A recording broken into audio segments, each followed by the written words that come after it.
आकाशवाणी गोरखपुर से प्रादेशिक समाचार।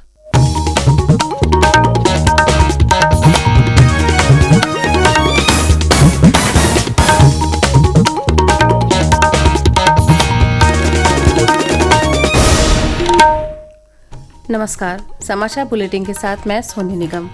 पहले मुख्य समाचार। मुख्यमंत्री योगी आदित्यनाथ ने किया पीलीभीत और लखीमपुर खीरी में बाढ़ग्रस्त क्षेत्रों का निरीक्षण। कहा, बाढ़ से कटान के कारण कृषि भूमि खो चुके किसानों को दिया जाएगा जमीन का पट्टा। उत्तर प्रदेश अधीनस्थ सेवा चयन आयोग द्वारा चयनित 7,720 लेखपालों को मुख्यमंत्री ने वितरित किए नियुक्ति पत्र। लखनऊ आगरा एक्सप्रेसवे पर दूध के टैंकर से टकराई डबल डेकर बस, हादसे में 18 की मौत, 19 घायल। और लखनऊ में आज से शुरू होगा आम महोत्सव, मुख्यमंत्री योगी आदित्यनाथ करेंगे उद्घाटन।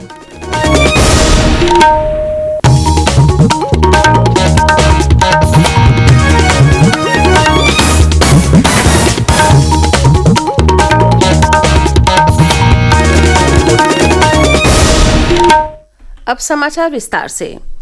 मुख्यमंत्री योगी आदित्यनाथ ने कल पीलीभीत और लखीमपुर खीरी में बाढ़ग्रस्त क्षेत्रों का स्थलीय निरीक्षण किया और बाढ़ प्रभावित लोगों को राहत सामग्री भी वितरित की। मुख्यमंत्री ने बाढ़ग्रस्त क्षेत्रों का हवाई सर्वेक्षण भी किया।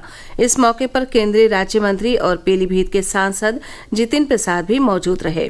मुख्यमंत्री ने बाढ़ प्रभावित क्षेत्रों में संचालित राहत कार्यों को लेकर समीक्षा बैठक की और अधिकारियों को बचाव और राहत कार्य युद्ध स्तर पर संचालित करने के निर्देश दिए।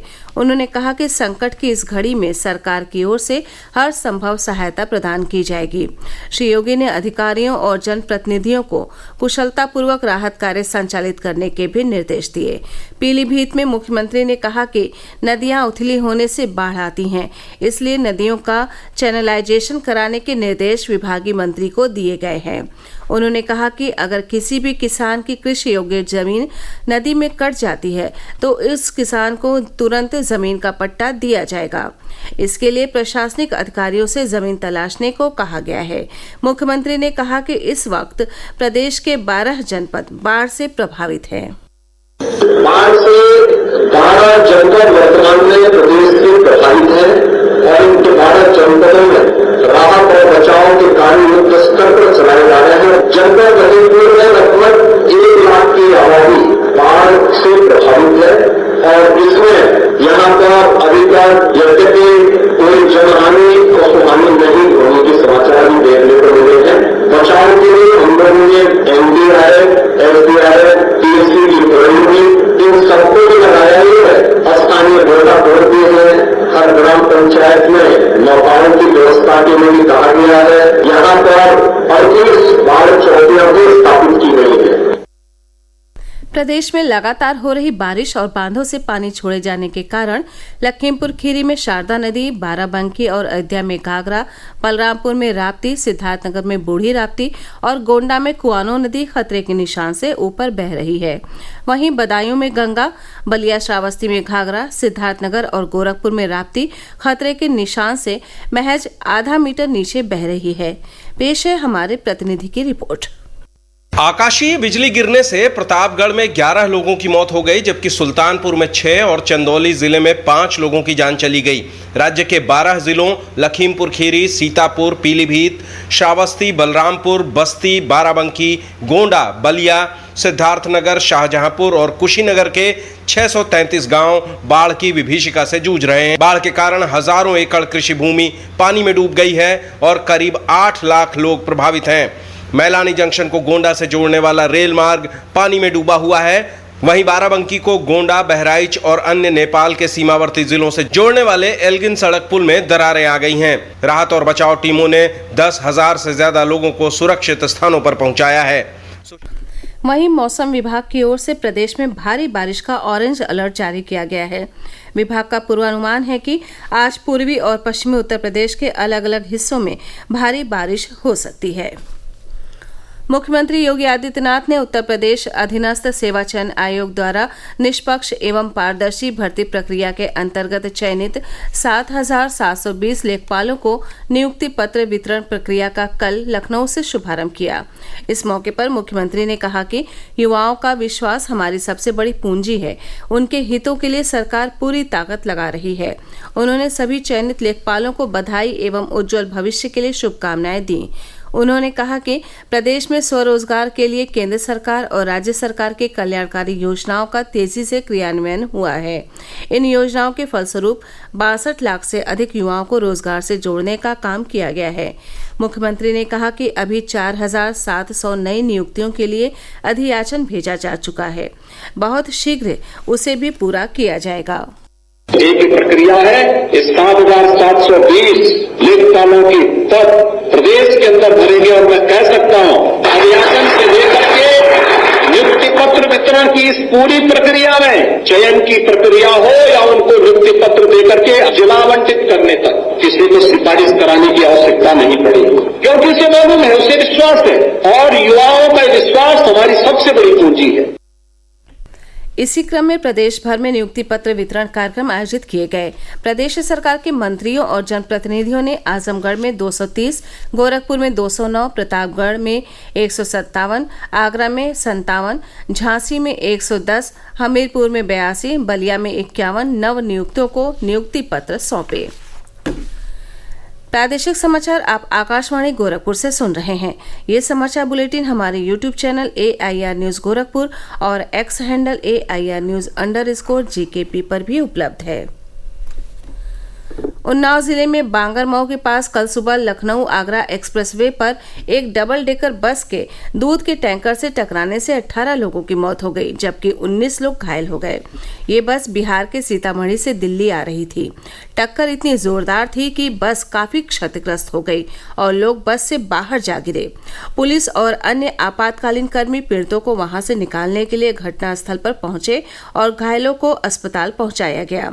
जिला प्रशासन ने हेल्पलाइन नंबर जारी किए हैं।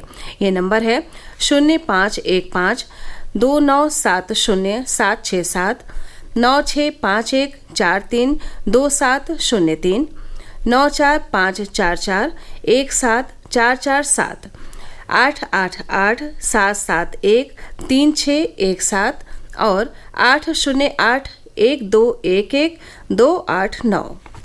उन्नाव के पुलिस अधीक्षक सिद्धार्थ शंकर मीणा ने बताया कि घायलों का इलाज जिला अस्पताल में किया जा रहा है, जबकि 5 घायल यात्रियों को बेहतर उपचार के लिए लखनऊ रेफर किया गया है।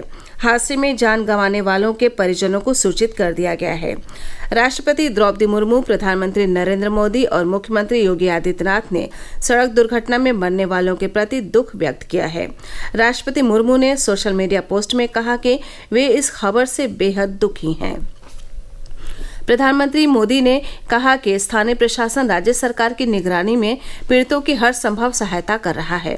श्री मोदी ने प्रत्येक मृतक के निकटतम परिजन के लिए प्रधानमंत्री राष्ट्रीय राहत कोष से 2-2 लाख रुपए की अनुग्रह राशि और घायलों को 50-50 हजार रुपए देने की घोषणा की है। मुख्यमंत्री योगी आदित्यनाथ ने भी दुर्घटना पर शोक व्यक्त किया है। उन्होंने घायलों के उचित उपचार के लिए अधिकारियों को निर्देश दिए हैं। प्रदेश के आम उत्पादकों को अंतर्राष्ट्रीय बाजार में कम कीमत पर अपना माल पहुंचाने की सुविधा देने के लिए सरकार यमुना एक्सप्रेसवे टेस्टिंग और पैकिंग सेंटर बनाएगी, जहां से भविष्य में जेवर एयरपोर्ट के जरिए कार्गो विमानों से विभिन्न देशों तक आम पहुंचाया जा सकेगा। प्रदेश के कृषि निर्यात मंत्री दिनेश प्रताप सिंह ने कल बताया कि पिछले वर्ष जहां विदेशों में प्रदेश के 44 मीट्रिक टन आम की खेप भेजी गई थी, वहीं इस साल अब तक 70 मीट्रिक टन आम विभिन्न देशों के बाजार में भेजा जा चुका है। उन्होंने बताया कि आज मुख्यमंत्री योगी आदित्यनाथ आम महोत्सव का उद्घाटन राजधानी लखनऊ में करेंगे, जो अगले 2 दिनों तक चलेगा। पिछले वर्ष उत्तर प्रदेश का आम प्रमुख तौर पर रूस, दुबई और बहरीन भेजा गया था। वहीं इस वर्ष इस सूची में जापान भी शामिल हो जाएगा, जहां लोग प्रदेश के मशहूर किस्मों के आम का स्वाद चख सकेंगे। उन्होंने कहा कि प्रदेश सरकार बागवानी को प्रोत्साहन देने के लिए खाली पड़ी जमीन को प्राइवेट कंपनियों और विभिन्न संस्थानों को मुहैया कराएगी, ताकि अधिक से अधिक फलों का उत्पादन बढ़ सके। लोक निर्माण विभाग ने प्रदेश में 50 वर्ष की आयु पूरी कर चुके 748 पुलों की जांच पूरी कर ली है, जिसमें 83 पुलों को यातायात के लिए सुरक्षित नहीं पाया गया है। सर्वाधिक 10 असुरक्षित पुल कानपुर क्षेत्र में पाए गए हैं। अभी भारतीय राष्ट्रीय राजमार्ग प्राधिकरण और प्रधानमंत्री ग्राम सड़क योजना के तहत बने मार्गों पर पुल की जांच बाकी है। अंत में मुख्य समाचार एक बार फिर। मुख्यमंत्री योगी आदित्यनाथ ने किया पीलीभीत और लखीमपुर खीरी में बाढ़ग्रस्त क्षेत्रों का निरीक्षण। कहा, बाढ़ से कटान के कारण कृषि भूमि खो चुके किसानों को दिया जाएगा जमीन का पट्टा। उत्तर प्रदेश अधीनस्थ सेवा चयन आयोग द्वारा चयनित 7,720 लेखपालों को मुख्यमंत्री ने वितरित किए नियुक्ति पत्र। लखनऊ आगरा एक्सप्रेसवे पर दूध के टैंकर से टकराई डबल डेकर बस, हादसे में 18 की मौत, 19 घायल। और लखनऊ में आज से शुरू होगा आम महोत्सव, मुख्यमंत्री योगी आदित्यनाथ करेंगे उद्घाटन। इसी के साथ ये समाचार बुलेटिन समाप्त हुआ। नमस्कार।